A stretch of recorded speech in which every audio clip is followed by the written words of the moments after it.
Hello, hello, hello, hello. Good morning, good evening. How we doing? Hope we are doing well. I hope we have had a good weekend or in the process of a good weekend. I know for some of you it's Sunday. So hope it was all fabulous, marvelous and amazing.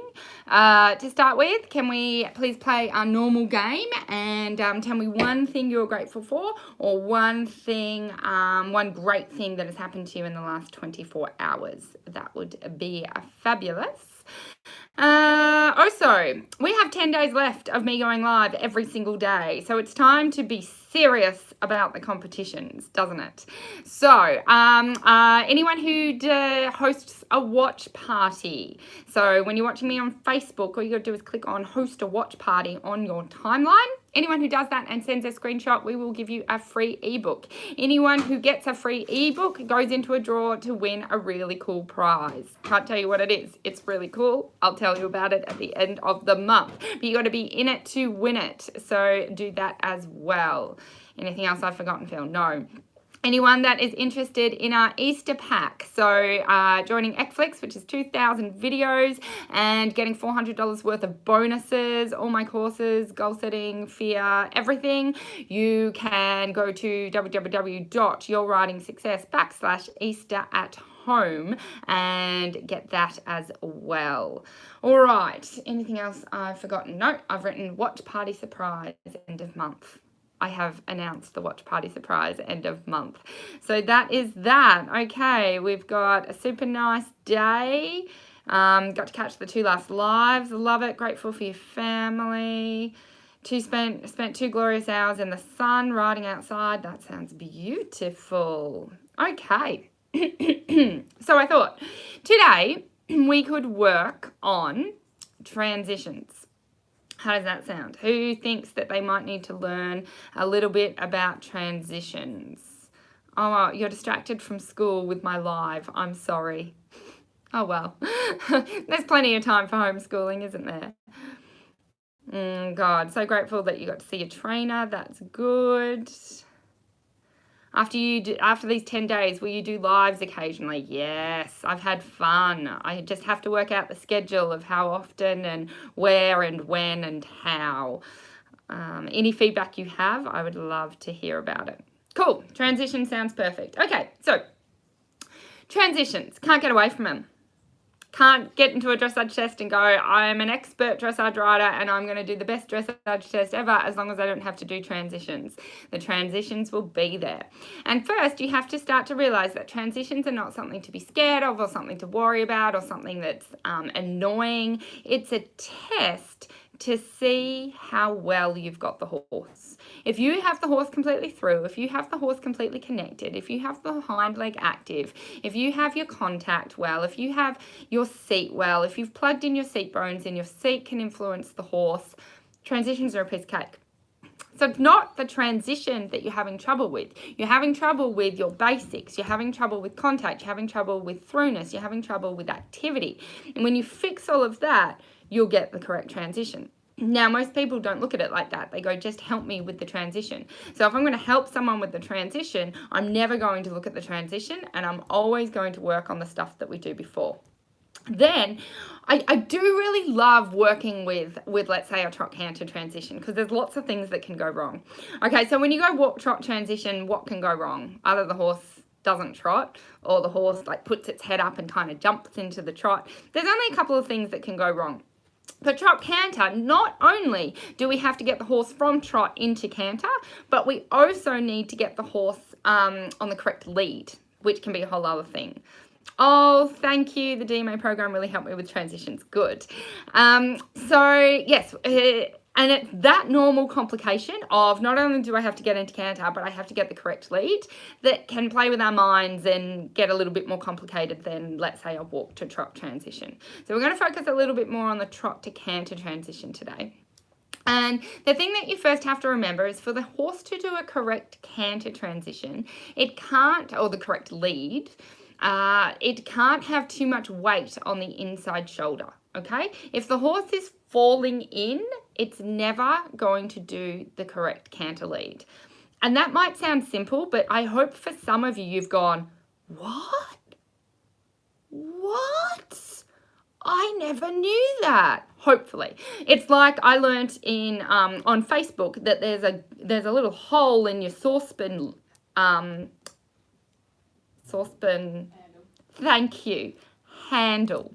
On your saucepan handle, there's a hole in it. And I just thought, I never even registered or thought. I never sat there going, I wonder what that hole's for.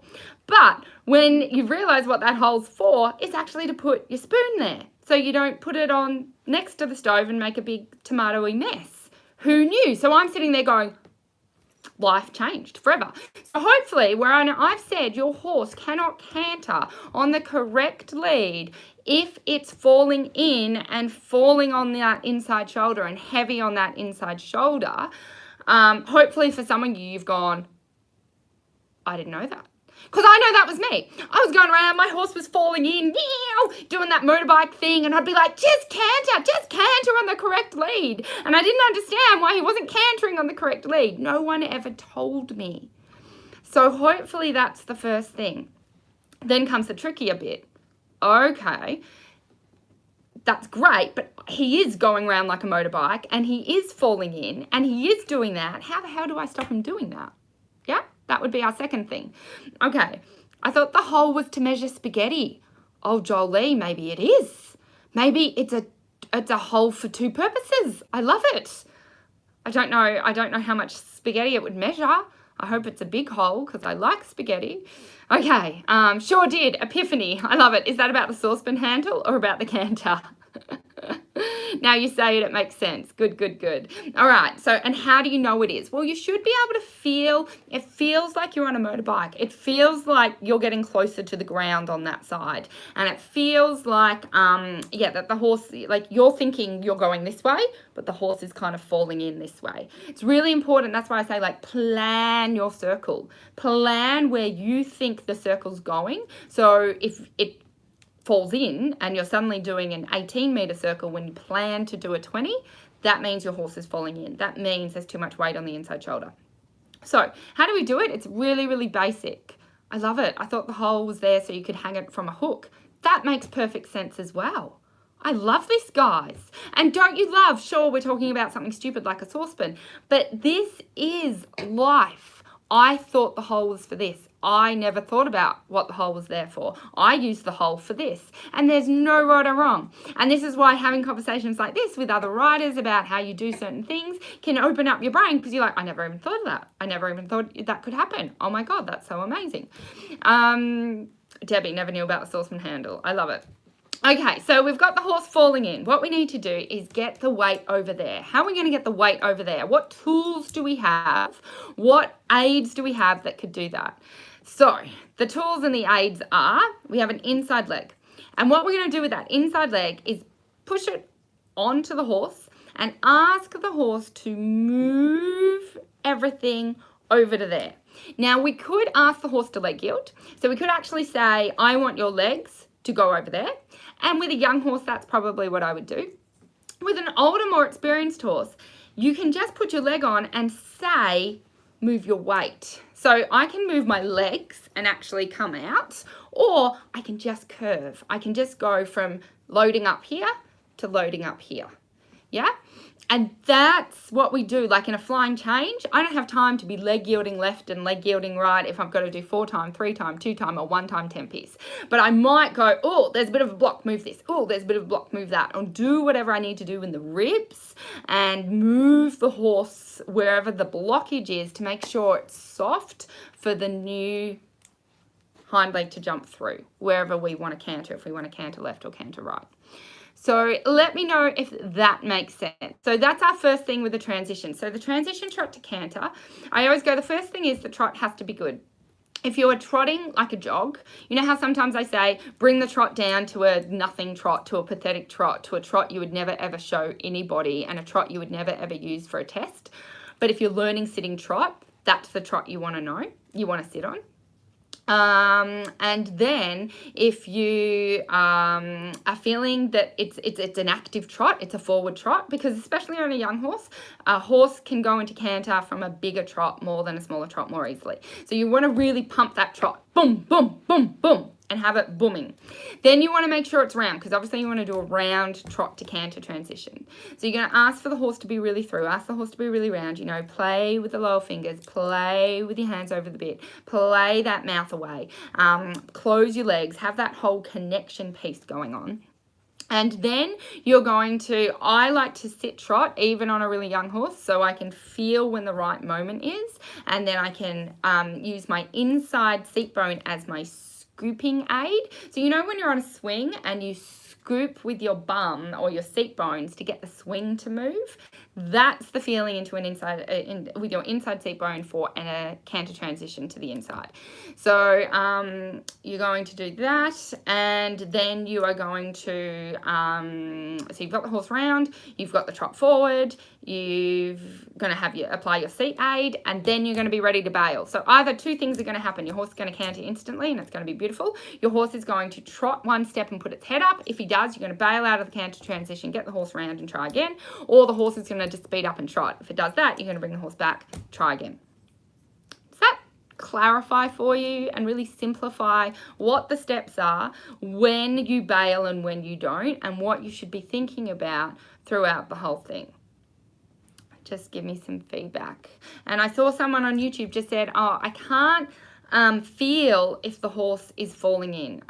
Does it feel like bend? No, it feels like your horse is a bit drunk.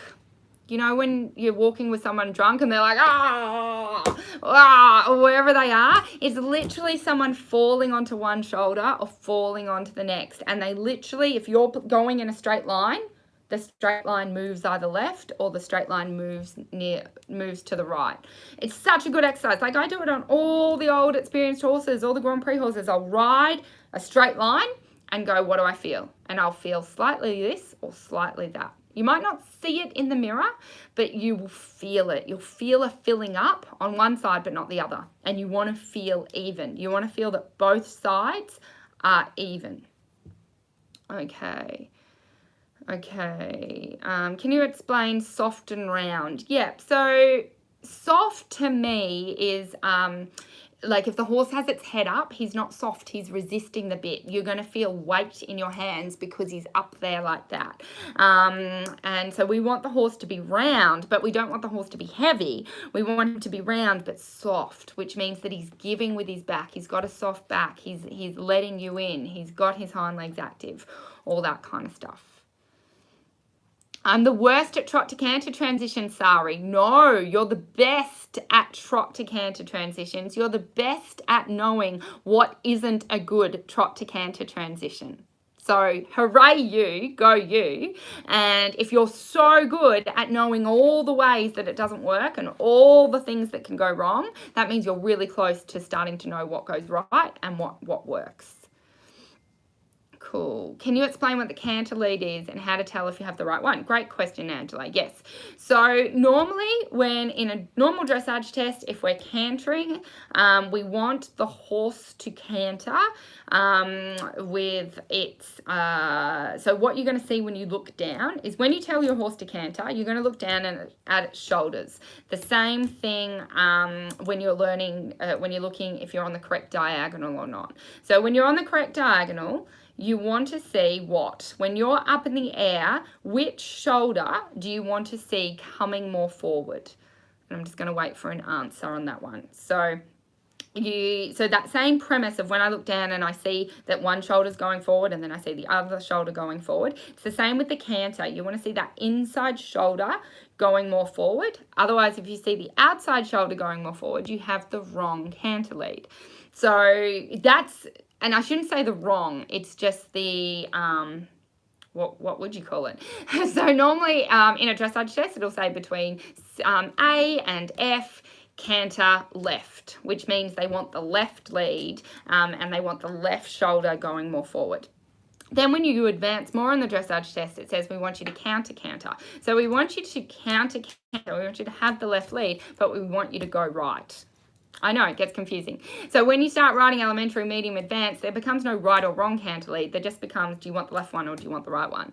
And we start doing exercises as the horse becomes more advanced. And, we might trot down the center line and canter left, trot, canter right, trot, canter left, trot, canter right, trot. So the horse has to learn that, yes, it's not just getting to canter now. It's when I put my body and my legs and my yaw position in a certain position, I want canter left and that's canter right. And if I put my body and your body and my position in a certain position, I want canter left.